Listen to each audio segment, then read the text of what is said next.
नेहमी श्रद्धा आणि सबुरीबद्दल बोलणारे आमचे केसरकर साहेब, नेहमी चष्म्यात नाकावर ठेवून बोलणारे आमचे केसरकर साहेब अचानक राजकीय चष्म्यातून का बघायला लागलेले आहेत?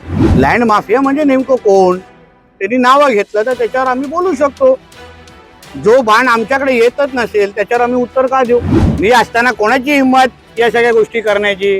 मला माझ्या नेतृत्वावर विश्वास आहे. त्यांनी खऱ्या अर्थाने अगर सावंतवाडीवर प्रेम असताना त्यांना ही संधी सोन्यासारखी वाटली असती की नाही, श्रद्धाताई उद्या निवडून गेल्या, त्याला आपण त्यांच्याकडून प्रत्येक प्रश्न सोडून घेऊ. भारतीय जनता पक्षाच्या आमच्या नगराध्यक्षाचे उमेदवार श्रद्धाताई भोसले आणि आमचे सगळेच भारतीय जनता पक्षाचे उमेदवार यांना सगळ्यांना एकत्र घेऊन आमचे भारतीय जनता पक्षाचे आमचे सगळेच पदाधिकारी कार्यकर्ते एकत्र मिळून आज सावंतवाडीकरांसमोर आम्ही एक भव्य अशी मोठी रॅली काढलेली आहे.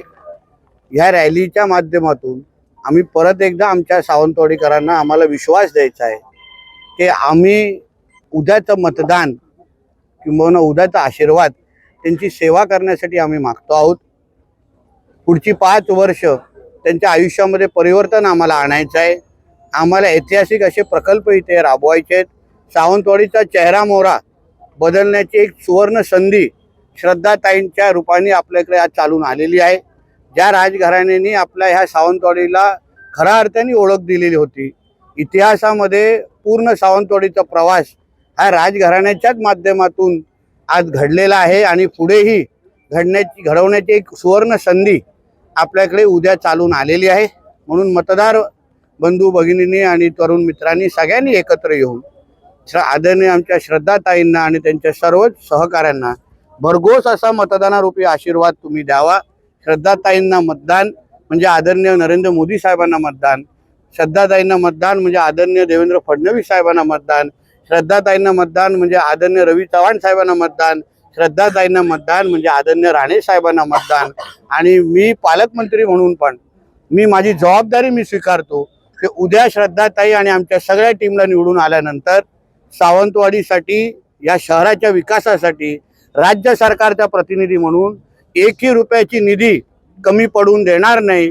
त्याच्याही पुढे जाऊन ह्या 4ही शहरांना चांगल्यातले चांगलं जास्तीत जास्त निधी देण्याची जबाबदारी ही देवाभाऊंच्या वतीने माझी असेल हा विश्वास आजच्या निमित्ताने देतो. विरोधकांनी फार दिवसण्याचा हा नितेश राणेची ही वैयक्तिक निवडणूक नाही, आमच्या वैयक्तिक आमच्या हेवे दावे दाखवण्याची ही निवडणूक नाही, उणीधुणी काढण्याची ही निवडणूक नाही. सावंतवाडीचा मतदार हा पुढची 5 वर्ष त्यांचं आयुष्य आमच्या हातात सोपवण्यासाठी ही निवडणूक आहे. 2 डिसेंबर 2025 ही परत आमच्या आयुष्यामध्ये परत कधीच येणार नाही. पुढच्या 5 वर्षानंतर ही संधी आम्हाला मिळणार आहे. म्हणून आम्ही सावंतवाडीच्या मतदारालाच केंद्रबिंदू नजरेसमोर ठेवून आम्ही मतदान मागतो आहोत. विकासाचाच अजेंडा नजरेसमोर ठेवून आम्ही पुढे चालतो आहोत आणि तोच प्रवास आम्हाला उद्या त्यांचा सगळ्यांचा आशीर्वाद मिळाल्यानंतर 3 तारखेला तो संदेश आमच्यापर्यंत पोहोचेल आणि 4 तारखेपासून आम्ही कामाला लागू.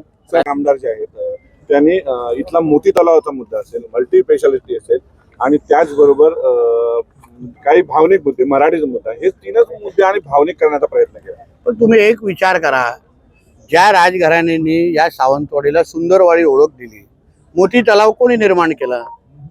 रस्ते, पाणी, वीज, आरोग्य, शाळा, शिक्षण या सगळ्या ह्या ज्या काही बाबी आहे सावंतवाडीकरांना देण्याची कोणी सुरुवात केली?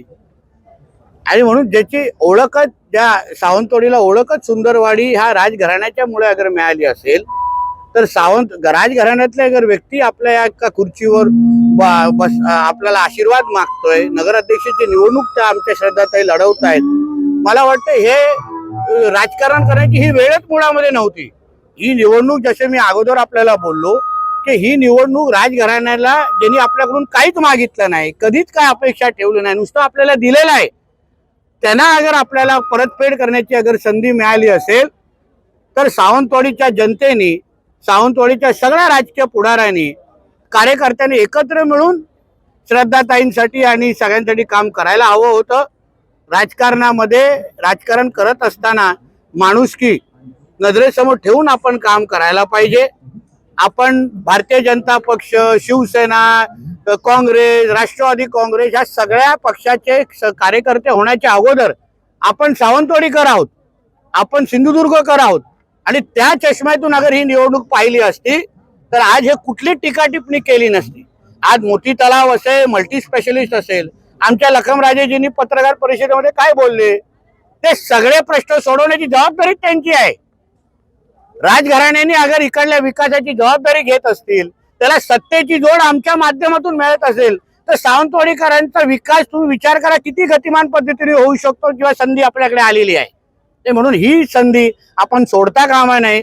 राजकारणाच्या जागी दीपक केसरकर साहेब पण कितीही काय बोलले असले तरी त्यांचाही आशीर्वाद मी परत सांगतो, त्यांचाही आशीर्वाद श्रद्धाताईंनाच आहे. 3 तारखेचा विजयी गुलाल उडवण्यासाठी केसरकर साहेब आमच्या खांद्याला उभे असतील, विजय रॅलीमध्ये आमच्या बरोबर असतील, एवढा ठाम विश्वास तुम्हाला देतो. म्हणून तुम्ही तुमचे कॅमेरे तयार ठेवा. केला की मी नगर विकास मंत्री आहे आणि त्याच्यामुळे बाकीच्या गोष्टींवर तुम्ही विश्वास ठेवू नका, मी निधी कमी पडू देणार नाही, असं त्यांनी विधान केलं. आदरणीय एकनाथ शिंदे साहेब हे राज्याचे मुख्यमंत्री राहिलेले आहेत. शिंदे साहेबांना चांगल्या पद्धतीने माहिती आहे की राज्यातली प्रत्येक फाईल, प्रत्येक डिपार्टमेंटची त्याची शेवटची सही ही आदरणीय मुख्यमंत्र्यांची असते. त्यांच्याच सहीनी कोणाला निधी द्यायचं, कोणाला ती यादी नक्की करा, हे सगळे आदरणीय मुख्यमंत्र्यांच्याच सहीने सगळे निर्णय होतात. काल आदरणीय अजितदादांनी कुठल्या तरी सभेमध्ये जाहीर सांगून टाकलंय की मी अर्थमंत्री असलो तरी निधी बाबतीचे अंतिम निर्णय हे मुख्यमंत्री घेतात. आणि म्हणून अगर या महाराष्ट्रात सबकुच अगर देवाभाऊ असेल तर मग दुसऱ्याकडे मतदान करण्याचं कारणच काय, याचा विचार करावा. हा माणुसकीच्या चौकटीचा बाहेरचा विषय आहे. त्यांच्या पूर्ण प्रवासामध्ये राजघराण्यांनी त्यांना केलेली मदत, त्यांना दिलेला पाठिंबा, विकास जरी जेव्हा करण्याचा प्रयत्न केला तेव्हा हे राजघराणे त्यांच्या बरोबर उभं राहिलेलं आहे. म्हणून मला असं वाटतं दीपक केसरकरजींनी हे विचार करावा की 2 तारीख ही जाऊन 3 तारीख कधीतरी उजळेल. परत एकदा हे राजघराणे आपल्यासाठी सेवेसाठी नेहमी तिथेच असेल. आणि म्हणून आज पण वेळ गेलेली नाही. आज रात्री 10 वाजेपर्यंत प्रचार करण्याची संधी आहे. दीपक केसरकर साहेबांनी राजघराण्या म्हणजे आमच्या श्रद्धाताईंना बिनशर्त पाठिंबा जाहीर करावा अशी शेवटच्या वेळी त्यांना विनंती करतो. म्हणजे कोण, त्यांनी नावं घ्यावी. लँड माफिया म्हणजे नेमकं कोण, त्यांनी नावं घेतलं तर त्याच्यावर आम्ही बोलू शकतो. जो बाण आमच्याकडे येतच नसेल त्याच्यावर आम्ही उत्तर का देऊ. त्यांनी असं म्हटलं की तुमच्याकडे अवैध धंद्यावाल्यांच्या कारवाई करतात आणि इथे उमेदवारी देताना मात्र अवैध धंदेवाले कोणाला दिली आहे, कोणालाही दिलेले नाहीये. चुकीच्या पद्धतीने कोणालाही केसमध्ये गुंतवलं जात असेल तर त्याच्यावर ॲफिडेव्हिट झालेले आहे. आमच्या देशात, राज्यात डॉक्टर बाबासाहेब आंबेडकरांचं संविधान चालतं. नुसतं आरोप प्रत्यारोप करून चालत नाही, पुरावे द्यायला लागतात. आणि मी पालकमंत्री आहे ना, मी असताना कोणाची हिंमत या सगळ्या गोष्टी करण्याची. मला माझ्या नेतृत्वावर विश्वास आहे. माझ्या तलावाबद्दल असं त्यांनी विधान केसरकरने केले. युवराज नारायण तुम्हाला आहे की एकंदरीत जर ह्या मोती तलावात केस दाखल केली तर ही उमेदवारी लढवता कामा नये होती. त्यांनी तात्काळ जाहीर करावं की मी ही केस मागे घेणार किंवा मी निवडणूक. अहो, उद्या अगर आमच्या श्रद्धाताई लोकांच्या आशीर्वादामुळे, जनतेच्या आशीर्वादामुळे नगराध्यक्ष झाल्या तर केसमध्ये मदत नाही करणार का. अरे सकारात्मक पद्धतीने बघा ना. दीपक केसरकर साहेब का सगळ्या गोष्टी नकारात्मक बघायला लागले मला आता कळतच नाही. नेहमी श्रद्धा आणि सबुरी बद्दल बोलणारे आमचे केसरकर साहेब, नेहमी चष्म्यात नाकावर ठेवून बोलणारे आमचे केसरकर साहेब अचानक राजकीय चष्मेतून का बघायला लागलेले आहेत. त्यांनी सकारात्मक पद्धतीने पाहिलं पाहिजे. राजघराण्यातली व्यक्ती उद्या नगराध्यक्ष झाली, मग लखमराजेजी असतील, आम्ही सगळेजण एकत्र बसून ज्या केसेसमुळे सावंतवाडीच्या विकासाला अडचण होत असेल तर तो सोडवण्याची सुवर्ण संधी ही नाही का. विचार करा ना. एवढा अनुभवी राजकारणी केसरकर साहेबांसारखा असा कसा चुकीचा बॉल खेळू शकतो हे मला आतापर्यंत कळलं नाही. मी त्यांना धुरंधर समजायचो. उलट त्यांनी समजलं, त्यांनी खऱ्या अर्थाने अगर सावंतवाडीवर प्रेम असताना त्यांना ही संधी सोन्यासारखी वाटली असती की नाही श्रद्धाताई उद्या निवडून गेल्या, चला आपण त्यांच्याकडून प्रत्येक प्रश्न सोडून घेऊ. त्या दिवशी आमच्या लखमराजेजींची पत्रकार परिषद जरा आवर्जून बघा किंवा त्यांना क्लिप पाठवा. अतिशय पॉझिटिव्ह पद्धतीने उलट ते हेही बोलले की आम्ही केसरकरजींना पण बरोबर घेऊ. एवढा सकारात्मक पद्धतीने अगर आम्ही निवडणूक आम्ही सगळ्यांना लढवत असू तर केसरकर साहेबांनी नकारात्मक होऊ नये एवढी विनंती त्यांना. साहेब तुम्ही असं म्हटलेलं होतं सावंत केसरकर हमारे साथ आहे आणि ते आताच तुम्ही म्हणतात दीपक केसरकर आपल्यासोबत आहे. अंडरग्राऊंड सपोर्ट आहे का दीपक केसरकर? ते तुम्हाला उद्या कळेल ना. चुकून अगर त्यांना कमळसाठी अगर मतदान मागताना पाहिलं उद्या हा तर आश्चर्य वाटायचं ना. तुमचे कॅमेरा फक्त ऑन ठेवा, माझा काही विषय नाहीये. ते तुमच्या चातुर्यावर आहे, तुम्ही कसं शोधता मला माहिती आहे. म्हणून तर मी अंदर की बात सांगितली ना. आता अंदर की बात शोधण्याचं काम पत्रकार मित्रांचं आहे, तुमचं काम मी कशाला हलकं करू. दुसरा एक विषय की माहिती मिळाली नाही तर आम्ही कोर्टात जाऊ. या सगळ्या गडबडी सगळे प्रश्न सुटतील जेव्हा एक राजघराण्यातली व्यक्ती त्या सावंतवाडीच्या नगराध्यक्षाच्या पहिली नागरिक म्हणून अगर तिथे श्रद्धाताई बसल्या तर मी तुम्हाला बोलतो सगळ्यात प्रश्न सुटतील. कोणालाही कोर्टाच्या पायऱ्या चढण्याची गरज भासणार नाही. अतिशय सकारात्मक पद्धतीने सावंतवाडीचा विकास आणि सावंतवाडीला पुढची 5 वर्ष अतिशय विकासात्मक पद्धतीने पुढे घेऊन जाण्याचं काम श्रद्धाताईंच्या नेतृत्वाखाली आम्ही सगळेजण करू. मी जिल्ह्याचा पालकमंत्री आहे.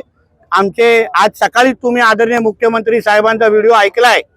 श्रद्धाताईंना त्यांनी सपोर्ट आणि आशीर्वाद आणि पाठिंबा दिलेला आहे. अहो मुख्यमंत्री एक बाजूला बोलतायत, प्रधानमंत्रींचा पक्ष आहे, पालकमंत्री एका बाजूला आहे, खासदार राणे साहेब आमच्या बाजूला आहेत, रवी चव्हाण साहेब बाजूने आहे. एवढी ताकद बाजूला असताना कुठला प्रश्न आता प्रलंबित राहणार. उलट चांगली सुवर्ण संधी आहे. अशी ऑफर तुमच्या सावंतवाडीच्या मार्केटमध्ये पण भेटत नाही. जो उत्स्फूर्त प्रतिसाद सब जगह कमल अँड ओनली कमल, साहेब ओनली कमल, दुसरं काहीच नाही.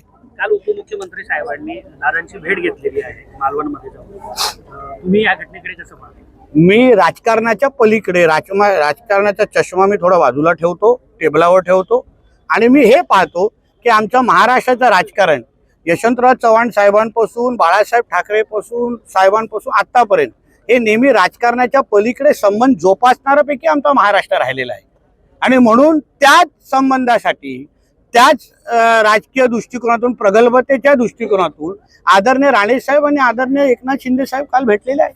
साहेब पैसे केसरकरांनी लोकांना आवाहन केलंय. म्हणजे केसरकर साहेब बोलतायत काय कोण पैसे वाटतायत? असं त्यांनी थेट ही म्हटलंय. चुकीची बाब आहे. असे काय त्यांच्याकडे पुरावे असतील तर त्यांनी पोलिसांनी द्यावा. राज्य निवडणूक आयोगाकडे दिलं पाहिजे. म्हणजे स्वतः एक माजी मंत्री आपले स्थानिक आमदार स्वीकारतात ते पैसे वाटतायत, हे अतिशय गंभीर बाब आहे. मी पोलिसांना त्यांचं वक्तव्य तपासायला सांगितलं.